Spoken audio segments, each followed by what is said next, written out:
ژنان چ ڕۆڵێکیان هەبووە یان ئەتوانن چ کاریگەریەکیان هەبووە ژنان ڕۆڵی باش و بەرچاویان هەبووە ژنان هەوڵیان داوە کە زۆر بە باشی بێنە ناو کایی سیاسیەوە بەتایبەت دەگەن من باسی باشووری کوردستان بکەم چکە ئێمە هەمیشە کە باسی ڕۆڵی ژنانەکەین بەتایبەت ئێمە کە لەم بەشەی باشووری کوردستانداین باسی ڕۆڵی ژن و پێگەی ژن لە باشووری کوردستانەکەین من ئەمەوێ ئەوە بڵێم یعنی ئێمە هەمیشە ئەم قسەیمان کردوتەوە کە ئێمە ژنی زۆر باشمان هەیە و ژنی سیاسیشمان هەیە بەڵام کەمن و بۆچی ڕێگە نادرێ ژنان بێنە ناو سیاسەتەوە بەداخەوە ئێمە زۆر لە سلکی لاوەکیەکاندا ئەندرێن وەک ئەوەی کە ژن سیاسەتی نەکردبێ وەک ئەوەی کە ژن سیاسی نەبێ وەک ئەوەی ژن شارەزای سیاست نەبێ کە ئەمە تەواو پێچەوانەکەی ڕاستە لە کاتێکا ئێمە ژنی زۆر باش و سیاسیمان هەیە بەڵام ئەوە حزبی سیاسیە لە هەرێمی کوردستانە کە نایڵە ژن بێتە ناو سیاسەتەوانێ حزبی سیاسیە لە باشووری کوردستانە کە نایڵە ژن هەنگاو بنێ بەرەو سیاست ئەمانە وای کردووە کە ژنان بۆ خۆیان بە شێوەیەک لە شێوەکان چۆن ئەڵێ پاشەکشە بکەن لە ڕووی سیاستەوە بیرمان نەچێ خاڵێک کە زۆر گرنگە بەلامەوە باسی بکەم ئەوە بوو کە ئێمە لە ماوەی ڕابردوودا بینیمان جیاواز لە هەموو ئەو ڕێگریانی کە لە ژنان کرا لە باشووری کوردستاندا شتێک کە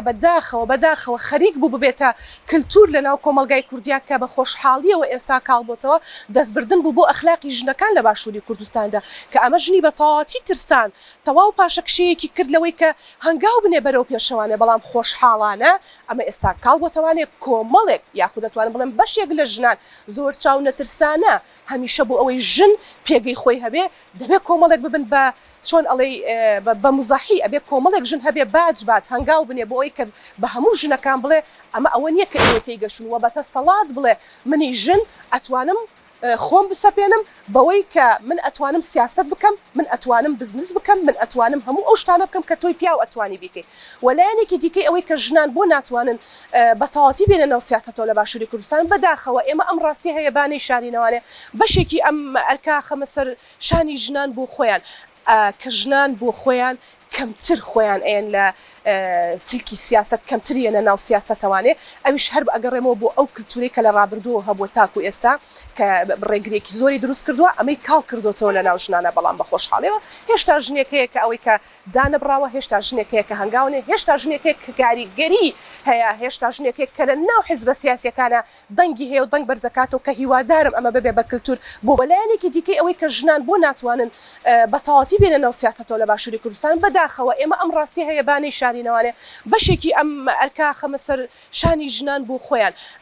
کە ژنان بۆ خۆیان کەمتر خۆیان ئێن لە سلکی سیاست کەمتر یەنە ناو سیاستەوانێ ئەویش هەر ئەگەڕێمەوە بۆ ئەو کللتوری کە لە ڕابردووە هەبووە تاکو ئێستا کە ڕێگرێکی زۆری دروست کردووە ئەمەی کاڵ کردوتەوە لە ناو ژنانە بەڵام بە خۆشحاڵیەوە هێشتا ژنێکەیە کە ئەوەی کە دانەبراوە هێشتا ژنێکەیە کە هەنگاونێ هێشتا ژنێکێک کە کاریگەری هەیە هێشتا ژنێکێک کە لە ناو حیزبە سیاسیەکانە دەنگی هەیە و دەنگ بەرزەکاتەوە کە هیوادارم ئەمە ببێ بە کللتور بۆ هەموو ژنەکانی دیکە کارمان کردووە لە شەقامەکانە بووین دەنگمان بڵند کردووە بە بەیاننامە بە کۆنگری ڕۆژنامەوانی داوامان لە دەسەڵاتدارانی هەرێمی کوردستان کردووە داوامان لە حیزبە سیاسیەکان کردووە لە باشووری کوردستان بۆردومانەکانی سەر باشووری کوردستان ڕاگرن ئەم قڕکردەی کە ئێستا حکوومەتی تورکیا دەستی پێ کردووە بۆ سەر پارچەکانی دیکە کوردستان بە تایبەت لە باشووری کوردستاندا کازانێت دەنگێک هەیە بۆ پشتیوانی لە نەتەوەی کورد و یەکڕەنگی کورد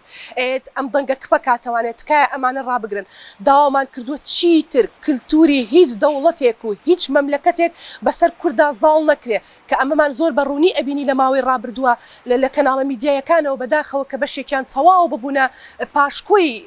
کەناڵە تورکەکان کە ئەمە زۆر خراپ بوو بۆ ئێمە زۆر خراپ بوو بۆ تێکدانی کللتوری ئێمە بەڵام بە خۆشحاڵیەوە کارمان زۆر بەباشی لەسەر کرد و ئێستاش هەر بەردەوامین ئێمە ئەتوانین وەکو ژنان هەمومان بەبێ جیاوازی حزبەکانمان بەبێ جیاوازی ڕەنگەکانمان هەمومان بە یەک دەنگ پێداگری لەسەر ئەوە بکەین کە ئێمە وەکو ژن لە باشووری کوردستان بەڵێ پێویستمان بەوەیە کە یەک دەنگ بین لە نێو باشووری کوردستانە و بەم یەک دەنگێ بچینە ناو نەتەوەی کوردەوانێ و ئێمە دووجار ئەرکمانەکەوێتە سەرشان هەمووکو ژن و هەمووکو دایەک ئەبێ ڕۆڵ بجێڕین و ئەوەی کە پێویستە بیکەین ئەوەیە کە ئێمە ئەو کاریگەری کە ئەمانوێت دروستی کەین لە پێشا ئەبێ لە ناوخۆ دەست پێ بکەین دواتر ئەمەی کە پێمانە حەکبەی خۆمانی پێ دەوڵەمەندکەین و بیبنە ناو نەتەوەی کۆنگرەی نەتەوەیەوانێ بۆ ئەوەی لەوێەوە بە هەموو جیهان بڵێنەوە جارێکی تر ئەوە ئێمەی ژنانین کە ئەتوانین دەنگمان هەبێ ئەوە ئێمەی ژنانین کە ئەتوانین تۆ ببینە یعنی زۆر کات ئێمە لێرە و لەوێ بیستین ژنێک لە هەر وڵاتێک بێ لە وڵاتە ئەوروپیەکانە یاخود لە شەرقی لە ناوڕاستی شا هەندێک جار هەندێک ژن هەبووە چەند شانازیە بۆ ئێمە یعنی چۆن باسەکرێ هەموو میدیاکانی ئێمە ببیندرا و بە خوێنرا و بە بیسترا ئەیکەنە مانشێتی هەواڵەکانیان ئەی باشە کاتێک ژنێک لە باشووری کوردستان هەنگاوێ گەنێ یاخود کارێکی زۆر باشەکە یاخود لە ڕووی سیاسیەوە لە هەج ڕوویەکی ترەوە بێ بۆ نای پشتی ئەم ژنە بگریت بۆ نای ئەم ژنە بکەیتە بە مانشێتی هەواڵ و ڕۆژنامەکانت بۆ ئەوەی کە کاریگەری زیاتر دروستکار لەسەر تەواوی ژنان لە ناوچەکەدا ئەمە جارێکی ترێ گەڕێنمە بۆ ئەو دەسەڵاتە سیاسی کە هیچ باوەڕی بەوە نییە ژن بێتە پێشەوە بەداخەوە.